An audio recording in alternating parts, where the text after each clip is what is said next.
Assalamualaikum warahmatullahi wabarakatuh. Teman-teman sekalian, selalu dirahmati Allah.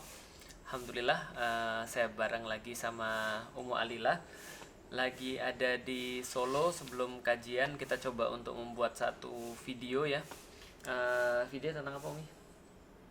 Apa? Pacaran. Tentang orang pacaran.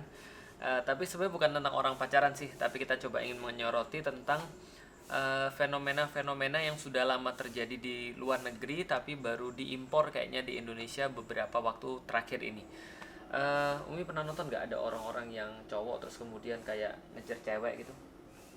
Nggak pernah nonton. Cowok ngejar cewek terus apa namanya dia kemudian apa ya, semacam kayak prank-prank gitu loh.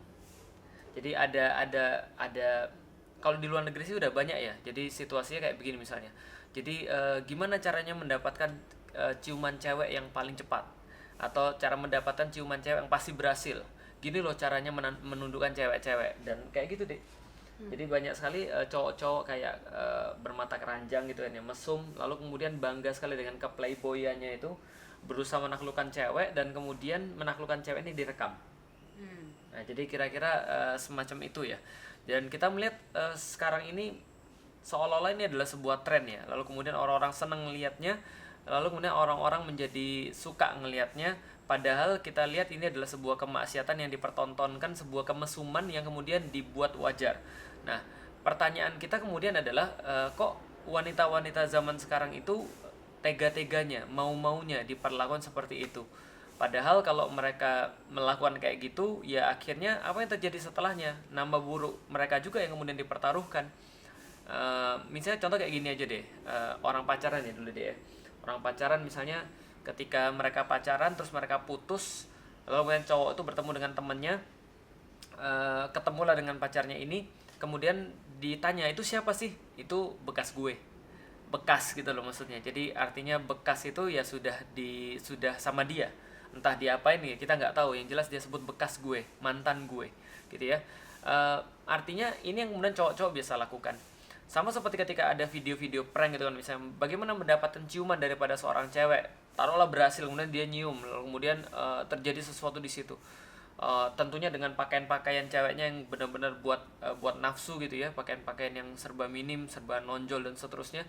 Lalu kemudian banyak view-nya, lalu kemudian orang-orang diajarkan, oh jadi gini cara menaklukkan cewek gitu ya.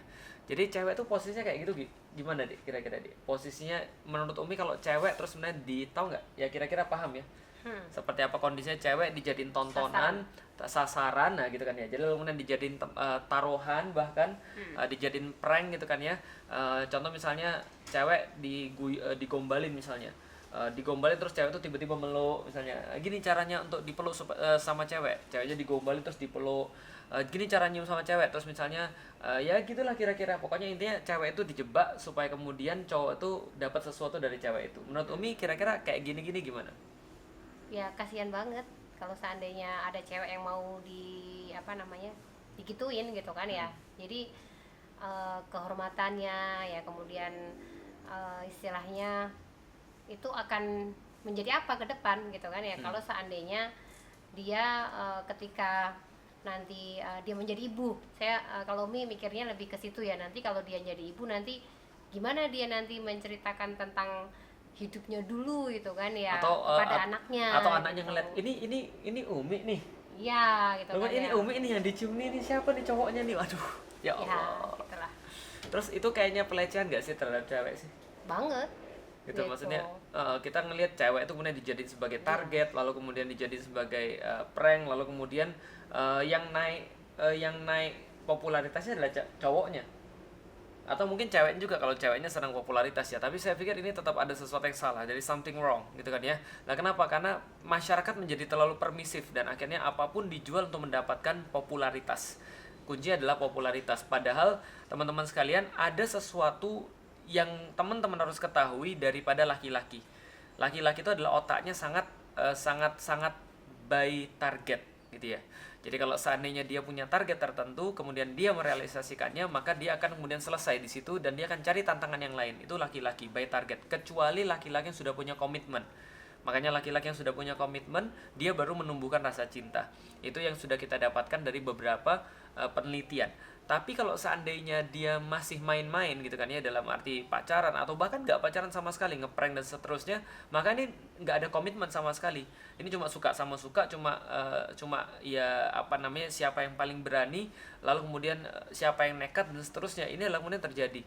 Dan justru kita melihat sekarang adalah jarang sekali perempuan-perempuan yang masih memiliki sesuatu yang sangat langka di zaman sekarang, yaitu apa?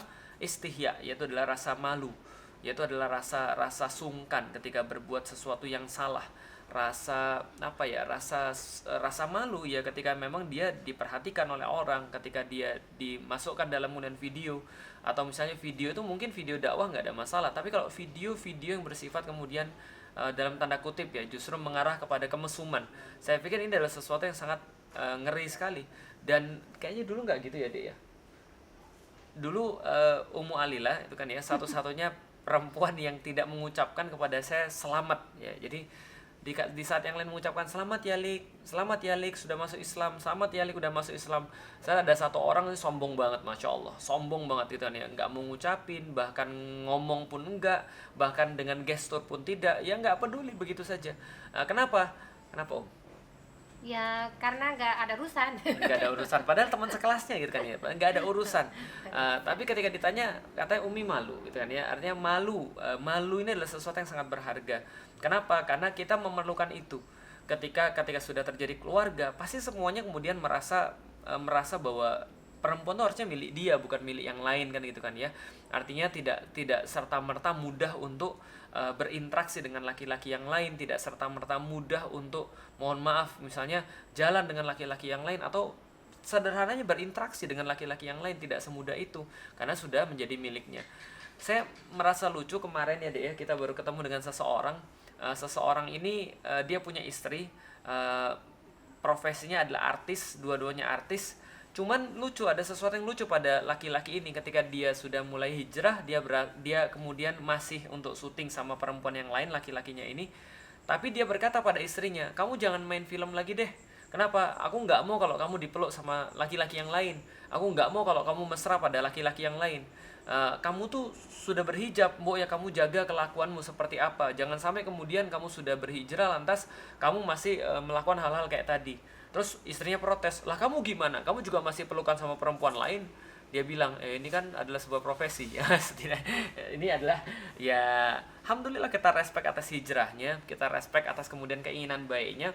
Tapi kita bisa melihat fitrahnya manusia harusnya merasa malu gitu kan ya. Masa mau-maunya cewek itu dimanfaatkan begitu saja. Lalu kemudian untuk dikatakan ini bekas gue, dia udah pernah gue cium gitu kan ya. Dia udah pernah gue peluk, dia udah pernah gue ya apalah gitu kan ya. Itu prestasi bagi laki-laki, tapi bagi seorang perempuan adalah sebuah kehinaan sekali lagi. Jadi ngeri ya. Jadi kalau kita punya anak cewek ini sekarang gimana Om? Kira khawatir atau enggak sih sebenarnya dengan kayak gini-gini? Sangat khawatir ya dengan pergaulan sekarang anak muda. Makanya kita juga sangat-sangat overprotect sejak dini. Dari kecil kita biasakan Alila, Ayah gitu kan ya, yang notabene mereka adalah anak awat, anak perempuan, supaya tidak terbiasa main dengan cowok gitu. Jadi kita membuat dia udah merasa sungkan atau malu, nggak enak gitu ketika dia main dengan cowok. Nah itu alhamdulillah sih sudah kelihatan ya benih-benih daripada mereka itu ketika sama cowok. Hampir Umi nggak pernah lihat gitu loh si Alila itu bermain dengan anak cowok. Dan jangan berpikir begini ya, kita kan masih muda, ini sudah saatnya memang kita untuk main-main. Kita kan masih muda, kita bisa have fun dong gitu kan ya. Hati-hati, ini bukan sesuatu yang you should have fun with. Kenapa? Karena andai kan kita melihat kalau yang kayak gini-gini, yang namanya nafsu tuh nggak cuma setengah jalan teman-teman sekalian. Nafsu itu akan menuntut banyak sekali pemenuhan. Nah, andai kan sudah sampai pada satu titik di mana kemudian terjadi hal-hal yang tidak diinginkan, maka yang rugi bukan laki-laki, yang rugi adalah wanitanya. Dan kalau dia sudah rugi di situ, masa depan dia bisa dikatakan hancur. Karena seorang wanita, masa lalunya itu menentukan, tapi laki-laki masa depannya yang menentukan. Dunia memang gak adil. Maka kalau ada perempuan yang sudah terjebak masuk dalam situ, itu sangat merugikan sekali bagi dia. Dan laki-laki mungkin gak akan berpikir sampai di situ. Kalau mungkin laki-laki semuanya berpikir ketika dia nafsu, ya nggak akan ada yang namanya orang-orang yang salah langkah. Nggak ada orang-orang yang ketika punya anak lalu ditinggal. Nggak ada orang-orang yang hamil lalu ditinggal. Lah kenapa? Karena memang sudah salah dari awal. Kalau kalian main sekarang, kalau teman-teman sekarang sudah main-main, maka jangan heran kalau besok-besok juga dimainin. Kenapa? Karena seriusan dan main-main itu beda. Kalau orang serius, dia akan memikirkan tentang masa depan. Tidak hanya masa sekarang, tapi masa depan. Bukan kenikmatan masa sekarang, tapi kenikmatan masa depan. Dan dia nggak akan mau ngancurin orang-orang itu. Dia nggak akan mau membuat perempuan itu kemudian punya rekod jelek, punya rekam jejak yang jelek, tapi dia menginginkan kebaikan dalam segala segi, insya Allah. Maka teman-teman sekalian, jadilah cowok yang gentle gitu ya. Karena orang-orang yang nggak paham Islam itu jadinya nggak gentle, sama perempuan nggak baik, sama perempuan nggak lembut, sama perempuan cuma mau enaknya saja. Tapi kalau yang ngerti Islam, insya Allah, gitu gak sih, Dik? Tahu deh aku. Nah, setidaknya ya saya nggak tahu gentle atau tidak, tapi gini loh teman-teman sekalian, saya nggak ngerti saya gentle atau tidak, tapi yang saya sudah hampir pasti tahu, kalau saya nggak ngerti tentang Islam, nggak mempelajari tentang Islam, saya kayaknya benar-benar jadi cowok yang jahat deh. Benar-benar jadi cowok yang gampangin cewek, mudah untuk mainin cewek. Kenapa? Karena kita nggak ada batasan sama sekali. Kita cuma mikir kenikmatan kita. Kalau cewek mau sama kita, itu kan bodohnya dia. Ya kayak sekarang yang prank-prank itulah. Kalau misalnya ceweknya mau, itu kan bodohnya dia berarti. Bukan gue dong, salahin dia dong, bukan gue dong. Gue cuma belajar untuk membuktikan bahwa gue laku, gue bisa mengendalikan dia, gue bisa naklukin dia, gue bisa dapat sesuatu dari dia. Makanya teman-teman sekalian, jadi perempuan ya mikir yang lebih panjang. Mudah-mudahan ini bisa menjadi sebuah hal yang baik juga bagi kita ke depan ketika kita berkeluarga. Itu gak sih, Dek? Ada pesan gak sama cewek-cewek yang masih dideketin sama cowok-cowok modus? Intinya mah kalau kita mau dekat dengan Allah, pasti kita akan diberikan suami juga yang dekat dengan Allah, Penjagaan ya, gitu ya. ya. Jadi kalau kita mau aman, mau menjadi nanti mendapatkan jodoh yang baik gitu kan ya, tentunya kita harus dekat-dekat sama Allah gitu loh. Jadi jangan mau kita dekat-dekat dengan maksiat, karena nanti jangan sampai nanti ketika kita sudah ketemu jodoh, Allah berikan jodoh yang di situ ternyata gak jauh-jauh dari kemaksiatan gitu kan ya. Jadi jodoh tuh nggak akan pernah ketukar deh gitu. Jadi jangan mau jadi challenge orang, jangan mau dimainin orang, jangan mau dijadiin target sama orang cuma untuk membuktikan kejantanannya dia, membuktikan bahwa dia bisa naklukin cewek, membuktikan bahwa dia itu playboy gitu ya, famous. Tapi carilah laki-laki yang benar-benar peduli dengan teman-teman yang cewek, teman-teman muslimah. Cari laki-laki yang benar-benar peduli tentang masa depan teman-teman sekalian. Cari laki-laki yang benar-benar bisa jadi imam, yang bisa mengawal teman-teman sekalian, gak hanya di dunia tapi nanti besok di akhirat.